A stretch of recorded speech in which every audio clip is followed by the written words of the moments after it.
Among my favorite books in the little private library I had taken with me to the Eastern Front was a copy of Marcus Aurelius's Self-Observations. I, too, had often found support and comfort in it. It had contributed markedly to completing my equipment for war by serving me as a suit of armor that protected me from all too frequent woundings by events and giving me an inner equanimity. Now, this book, too, like several others, had become meaningless. The wisdom of the world, with its merely human temporal comfort, had failed.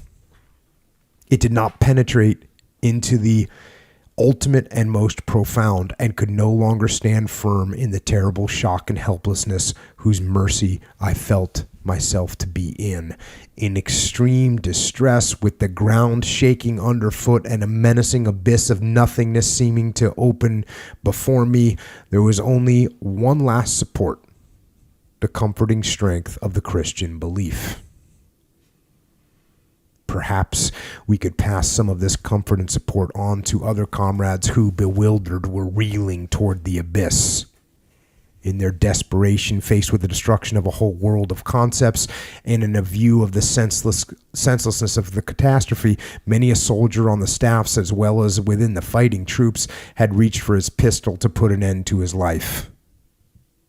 There was no way back and no escape. Others disguised their secret fear and inner feelings of emptiness behind a contrived soldierly stance, or even deliberately assumed the cast of mind of a Langsknecht, which is like these guys were these old school German mercenaries that were super hardcore. If they themselves were doomed to go under, they would at least sell their skin so dearly to the end and take as many Russians with them as they could. Now that's interesting. He's projecting on these soldiers that, that they're disguising their secret fear. But you know what? I'm telling you right now that some of those Nazi German soldiers, they were getting after it, right? They weren't hiding their secret fear by acting tough. They were ready to die for the Fuhrer. So let's not just paint with a broad brush there, in my opinion.